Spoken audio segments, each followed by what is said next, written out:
What's up, everyone? This is Brian over here with the Mustard and Mayo, and today I was going to introduce you my newest and latest project. So this is my 1986 Toyota pickup, and let's walk around and check it out. All right, here's my new baby. Again, this is my 1986 Toyota pickup. This, of course, is a regular cab, kind of a short wheelbase. It is 4x4. It does have the locking front hubs on it. This is the 22RE carbureted version of this engine, and this is the perfect kind of truck and for what I'm wanting kind of just an off-road trail slut. I don't want anything that's new and nice and shiny. I was looking for a truck that ran, had good maintenance history, but might have been rough around the edges, and I definitely found that truck. This truck has already got some scratches. It's already got some faded paint. It's already got some dents. It's already got a cracked windshield. Looks like somebody's kind of hit something on this corner over here. Looks like it's dented it right here and done a little bit of damage here on the windshield, which you can see somebody's tried to seal up very poorly. I'm sure that leaks. There's no way that doesn't. But I am freaking in love with this truck, and I don't want to disclose what I paid for it, but I got a stupid good deal on this truck. It does run and drive, although currently there is a leak with the brake lines. So it's not roadworthy. We just had to haul it over here. So that'll be the first thing we have to get fixed to get it on the road. But it does crank up. So this thing has amazing BF Goodrich tires. It doesn't necessarily have a lift per se. Oh, that looks great up there. Looks like a good suspension piece. It's got some surface rust and some rust up here underneath the rockers, specifically on the passenger side here. You can see up underneath of the door here, we've got some rust through the rockers here. And the same thing can be said on this side with the fenders. But that's not the end of the world. These things are always rusted out like that.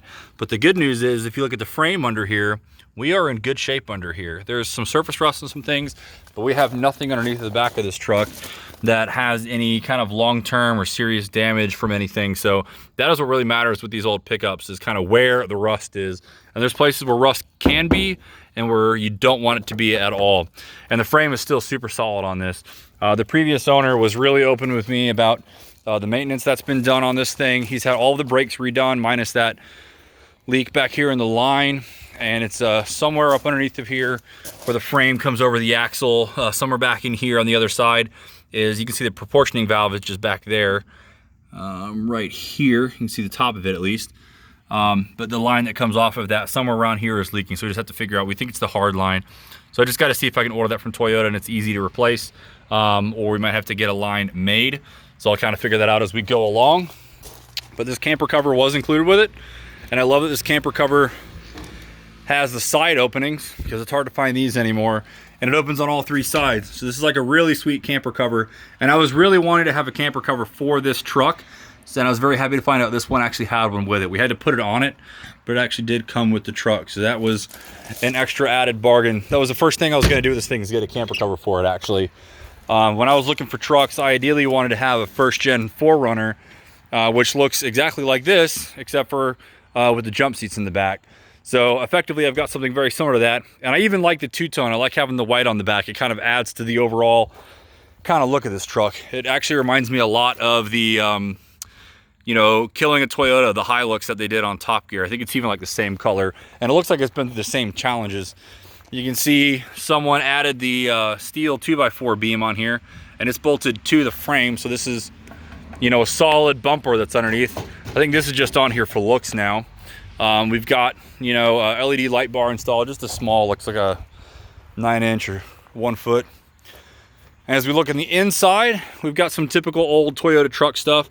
So this has got the bench. This one's got a cover on it. It's kind of worn out. I might see if I can find another one of these.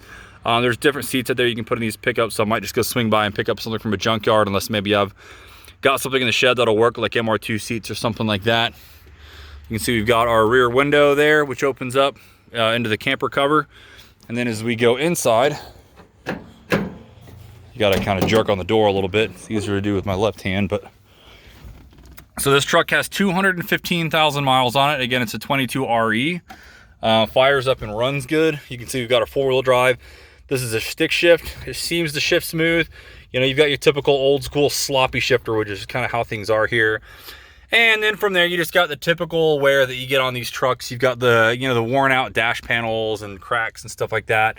Looks like we're missing a visor here, which I might try to find at some point. But honestly, that stuff is really not that important in the grand scheme of things. This is a truck that's not really going to be a daily driver. It's going to be driven around just for fun, for truck duties, you know, for hauling the mountain bike around, for going camping, for going off-roading. You know, so this kind of stuff is totally okay. So let's go ahead and crank it up.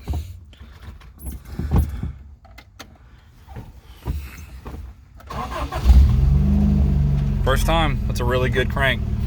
Granted, I just had it running a minute ago. Now it is kind of a bummer there's no tack. It's actually the first stick shift car I've had with no tack, but this is the base model Tacoma or pickup, so it is kind of be expected. No AC on this truck, never had it. You can see it's missing the button here altogether. Supposedly it has heat. Oh gosh. Oh boy. That is an awful sound. So there is definitely some crap in the blower, so we'll have to take that apart at some point and clean that out, see if we can get the blower working. We've got a radio, but it doesn't work. As you can see, it doesn't power on. I think this is just an old Kenwood that's just busted. I think I've got one in the shed that could work. I just want to have something with aux, so I'm probably just gonna maybe get the seat replaced eventually, probably get a better stereo. I don't think there's a whole lot of options for what you can do with speakers in these trucks per se, because you've really only got the dash speakers and those are really tiny. So I might see if I can just rig something up, maybe, I don't know, figure out a box for the glove box or something like that. I don't want to add anything crazy anywhere. Maybe I'll stick them behind the seats. I don't know, I'll figure that out. But at least get decent radio going in here so I can have some music when I'm going down the road. I might get a dash cover. I doubt it. Honestly, I don't really care about this kind of stuff, but I might get a dash cover because those are easy enough to get on eBay. And beyond that, I just plan to clean it up. This thing's got the right size tires on it.